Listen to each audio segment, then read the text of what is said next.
Back here talking about the latest feud between Tom Brady and Patrick Mahomes. Now, feud might be a little strong, but I don't know, you tell me. Kansas City Royals catcher Salvador Perez lost a bet with Brett Phillips. Had to don the Brady jersey during batting practice, but the jersey didn't do all the talking. Take a listen to Perez as he walked off the field.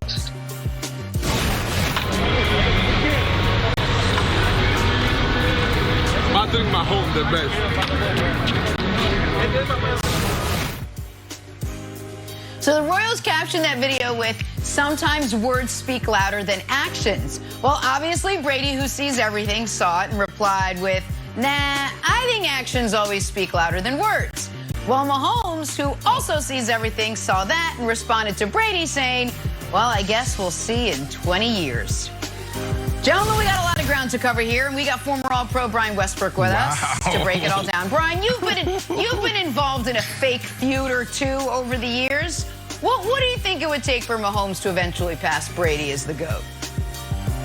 Well, good morning, Jenna. Good morning, Joey. Good morning, guys. How's it going? You know, I think it's going to be really hard for Patrick Mahomes to be able to catch Tom Brady, especially after this past season and what happened.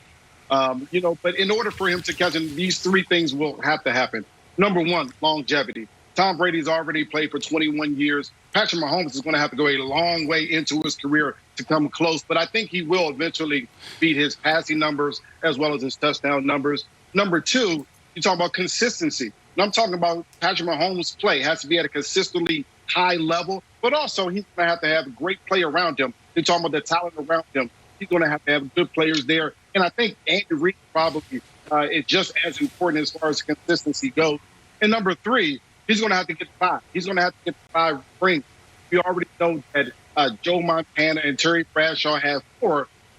For Patrick Mahomes to be in the conversation, he has to get 5. He doesn't necessarily have to get 7. And, Brandon, when I think about it, if he could do those 3 things, which are almost impossible to be able to do, I think that's when he enters the conversation of the GOAT. And then we can have the conversation between him and Tom Brady. Right. Well, first, before we even jump into that conversation, I mean, we really have to look at these tweets. I think we may be overlooking the realness of these tweets. Tom Brady is one of my favorite guys to follow on social media, Instagram after games. He always has some amazing highlights and some amazing stories. It's always phenomenal. Even Twitter, we've seen Tom Brady before actually go back and forth and banter with guys, like good banter. But I don't know if this is banter. Like, I mean, was this orchestrated? Patrick Mahomes just came out and made a tweet. Like, he said what he said. Tom Brady saw it. He responded. And then, obviously, the rest is history. I think this is something that we really need to pay attention to. But to answer the question, look, there's so much going against Patrick Mahomes. I mean, what Tom Brady has done in his 21 years, 7 Super Bowls, is nothing short of godly. Now, I'm not saying Tom Brady is a god, but this is God's hands all over this boy. Like, for you to play in the National Football League, I don't care at what position, 21 years, that's amazing. I've seen guys in week 8, week 9 literally take tape and tape their arms together, their legs together, just to go through warm-ups. So for this dude to do it at this level, to do it at this level for this long, it's unbelievable. Joy, you notice your brother played at a high level for a long time. How many times have you seen your brother, Jason Taylor, the great Jason Taylor, Hall of Famer Jason Taylor, tape his body up to get through a season, overcome injuries? We've seen this before. So that's number one, because the injury rate is 100% in the National Football League. After one practice, everybody in the National Football League has something. They're dealing with something. You get through preseason, you're dealing with 2, 3 things. You get through a few weeks, you're dealing with something. When you look at Tom Brady and the other things that Patrick Mahomes have against him, is this dude was in one offense for 20 years. Think about that. And we always talk about that for the quarterback position. That is key, the stability in offense, the philosophy, the terminology, the language, making sure that everything is the same. You take a guy like Jay Cutler. How is this guy so smart, has all the physical tools, but he's not thriving? Because he was in 5, 6 different schemes, and his offensive coordinator was changing year after year. And there's so many other examples. Tom Brady had that. You got Coach Andy Reid. He's what, just turned 67, 68. How much longer does he have? You're not going to have the same continuity that Tom Brady had. And then when you talk about playmakers, how long are you going to be able to keep these guys around you? Now, obviously, Sammy Watkins, you know, he didn't play much last year. He was banged up, but he played a huge role in their path to the Super Bowl. He made some huge plays. He's not there anymore. He's in Baltimore. So there's so many things that is working against him. Stability in offense, stability in the organization, stability with the guys in the locker room and who's taking the huddle with you. So I see this never happening, Joy.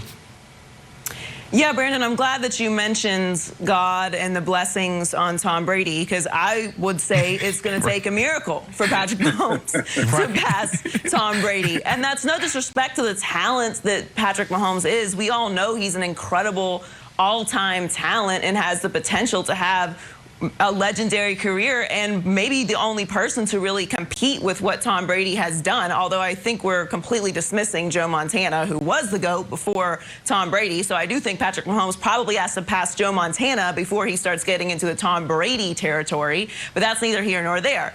What you mentioned is exactly correct, Brandon. Like, he's going to need some consistency. Let's not be disrespectful to the Death Star. Let's not be disrespectful to what the Patriots did for 20 years. Let's go. Yes, Tom Brady just won a Super Bowl in Tampa Bay with Bruce Arians, and incredibly impressive. But did we just forget what the Patriots did for the last 20 years, basically winning a Super Bowl on average every 3 years?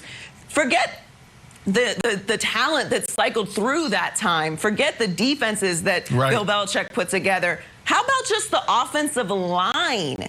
The legendary offensive lines that Tom Brady has had to work with. Also, Tom Brady has taken many pay cuts. For whatever the reason it is, he's taken pay cuts. So he's facilitated bringing in new talents.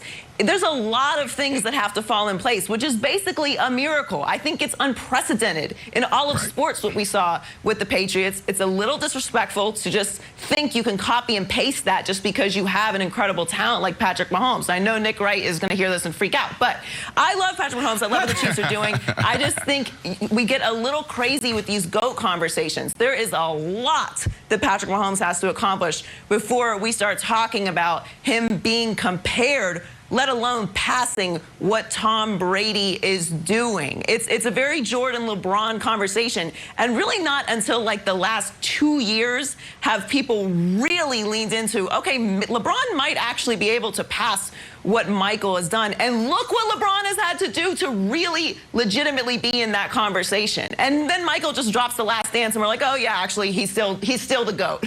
So there is so much, much that Patrick Mahomes would have to do. So many things that would have to fall in place outside of Patrick Mahomes for that to be accomplished. It's not that easy to win Super Bowls. And what the Patriots did is to say it's impressive is not even the right word, but it's a little disrespectful to dismiss what was done there. You know, Joy, you talked about a miracle.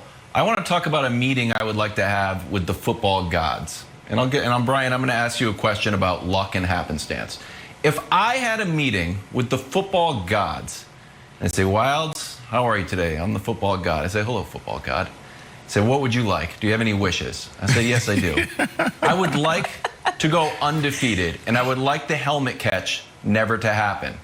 It seemed like a lucky play, and I felt like we were the better team and we deserved to win. The football gods would say, all right, Wilds, but you have to trade something. You can't just get something for free. I said, I'll trade the Malcolm Butler Super Bowl. I felt like they should have handed the ball to Marshawn Lynch, and Russ deserved to win that one. And that would be the fair deal, and I would be happy, and the Seahawks would be happy. Now, the reason I tell this fictitious story about the football gods is because happenstance and luck and just the way the ball bounces has had a huge, effect on Tom Brady's career, whether it's Adam Vinatieri, whether it's the tuck rule, whether it's Hall of Famer Julian Edelman's, shoestring catch 1 inch off the ground. So, Brian, Hall of Famer Julian Edelman, 2026, everybody book your tickets, the whole hotel room is going to be sold out. So, Brian, the question is this. In your career, have you ever looked at something and said, you know what, that was just lucky. And if the ball bounced another way, I could have gotten this record, or I could have been a champion, or I could have done this thing. How much I feel like we underplay happenstance and luck in the careers of football players in general.